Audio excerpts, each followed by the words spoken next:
Vespa adalah kendaraan roda dua yang asalnya dari Italia. Motor ini diproduksi Piaggio, perusahaan yang didirikan oleh Rinaldi Piaggio di Genoa, Italia.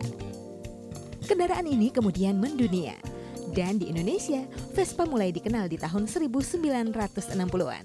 Setelah pasukan perdamaian Indonesia yang bertugas di Kongo mendapatkan hadiah motor ini. Sejak kendaraan roda dua dari Jepang masuk, perlahan Vespa mulai tergeser. Namun bukan berarti penggemar Vespa hilang. Justru sampai sekarang Vespa klasik masih banyak penggemarnya. Salah satu penggemar Vespa adalah Aris. Lelaki yang tinggal di kawasan Pejompongan ini memiliki lebih dari 20 Vespa klasik dari berbagai tipe.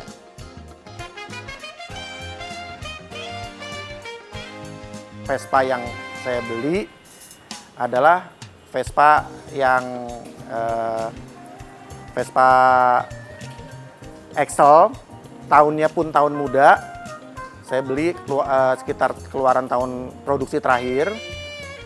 Saya beli sampai sekarang motor itu menjadi motor harian saya semenjak saya beli sampai sekarang. Itu Vespa pertama saya, Vespanya yang warna biru ini. Ini adalah Vespa pertama saya hingga sekarang setiap hari saya pakai. Saya sampai menyebutnya dia soulmate saya. Karena saya lebih sering ketemu dia dibandingin ketemu istri dan anak saya. Selanjutnya baru Vespa yang kedua yang saya beli ini yang warna hijau ini karena referensi dari teman saya bahwa ada Vespa di satu daerah yang ingin dijual dengan kondisi masih bahan benar-benar semuanya kaleng, cuma dia bilang ini Vespa kalau dibangun bisa bagus. Saya mempercayakan karena teman saya sudah main duluan. Terus pada saat saya membangun Vespa itu, referensi saya adalah majalah-majalah lowrider atau kalau misalnya ada di acara TV yang Pimp and Ride atau apa segala macam yang membangun sesuatu otomotif tidak pada pakemnya. Jadi dari warna saya memilih warna yang benar-benar bertolak belakang dengan warna-warna orisinil gitu. Jadi akhirnya lama-kelamaan di Vespa-Vespa saya selanjutnya terbentuk opini bahwa secara pribadi saya aja ya, bahwa menurut saya Vespa itu bisa dibikin bagus dengan sesuai selera kita gitu. Jadi tidak harus mengikuti pakemnya kayak merek-merek motor-motor tertentu, misalnya motor dari Inggris atau BMW yang dari buatan Jerman. Motor itu adalah cocok di-rebuild kembali ke bentuk orisinil, sesuai dengan pakemnya, sesuai dengan posternya. Kita lihat misalnya posternya begitu, acuannya begitu. Kalau Vespa kok kayaknya lebih bisa dimodif. Tetapi saya juga memodifnya tidak terlalu banyak menggunakan aksesoris tambahan gitu. Saya hampir membangun Vespa seperti Vespa yang baru, cuma dengan warna-warna aja yang sedikit berbeda gitu. Koleksi Vespa Aris beragam, baik tipe maupun tahun produksinya. Di depan rumahnya berderet Vespa, mulai tahun 1950-an hingga yang lumayan baru yakni 2005. Hingga bagian depan rumah nyaris tak tersisa karena dipenuhi dengan Vespa koleksinya.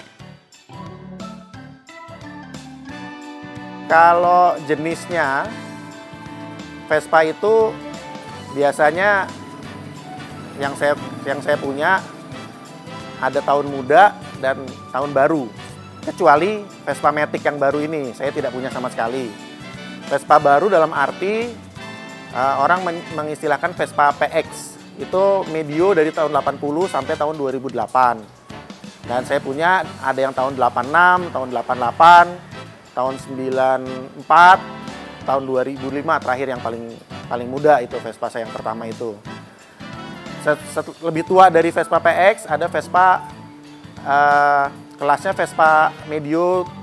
Kalau yang menurut saya Medio 70 sampai 80 tuh terdiri dari Vespa Sprint dan Vespa Super. Sprint itu terdiri lagi ada Sprint yang Veloz yang kepala atau orang menyebut istilahnya Sprint bagol dan Sprint yang kepala trapesium. Nah, ada lagi Sprint yang lebih tua lagi namanya Sprint S, itu Sprint keluaran pertama tahun 67. Jadi untuk yang Vespa Sprint Bagol yang warnanya abu-abu dan Vespa Sprint S yang warnanya silver. Untuk Sprint itu ada 2 jenis lagi. Cuma kebetulan satu saya tidak punya, yaitu Super Sprint. Itu Sprint yang kecil. Dan satu lagi Vespa, sebetulnya sih orang aja yang mengistilahkan itu Vespa Sprint, tapi sebetulnya itu jatuhnya Vespa Super Sport karena cc-nya lebih besar lagi. Ada di bawah yang warnanya merah, itu Vespa Super Sport. Jadi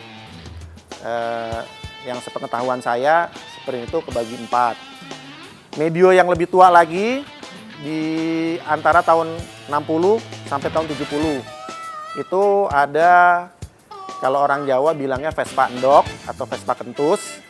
Itu yang banyak pemain Vespa menyebutnya Vespa VBB karena sesuai dengan kode mesinnya. Terus ada lagi Vespa yang seperti VBB juga, cuma yang speednya 3 speed. 3 speed, cc-nya juga lebih kecil, 125 cc. Itu sebutannya VNB atau Vespa cepuk. Ada satu Vespa koleksi Aris yang lumayan unik dan langka, yaitu Vespa GS merah yang ada laci pada bagian belakangnya. Tak banyak Vespa jenis ini yang bisa ditemui, karena memang tak banyak yang memiliki.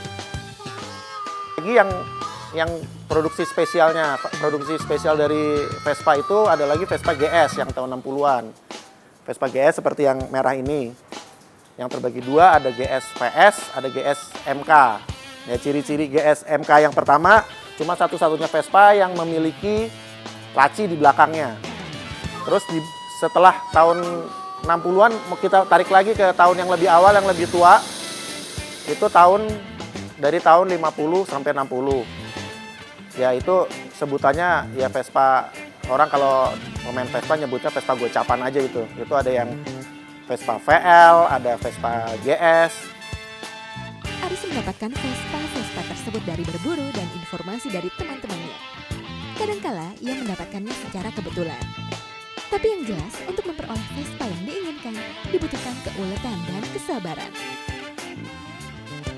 Kita nemu Vespa yang lagi di jalan, ternyata orangnya lagi di hutan, kita tungguin tuh. Dia lagi ada penyuluhan buat pemilu, kita tungguin, kita diajak rumahnya. Dan Vespa itu ternyata Vespa simpenan dia yang benar-benar masih full orisinil. Tahun 61 Vespanya ada di sini. Semua catnya akhirnya saya tidak saya cat karena emang semua barang dan semua kondisi Vespanya masih dalam. Iya, yang ada bendera.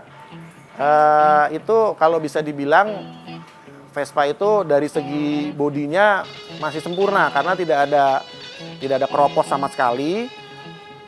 Dan cat orisinilnya masih ya 50-60% masih kelihatan lah. Jadi kebetulan kalau udah yang sampai mulus, hitungannya mulus. Kalau kita tanya ke beberapa orang yang pakar-pakar Vespa, lebih baik yang itu didiemin aja begitu, jangan dibangun. Tadinya saya pikir, wah ini kalau dicat bagus juga nih warna orisinil, jangan, biarin aja begitu. Ternyata terbukti gitu kalau Vespa dalam keadaan orisinil tanpa dibangun memiliki nilai yang lebih dibandingkan kalau kita sudah di repaint lagi.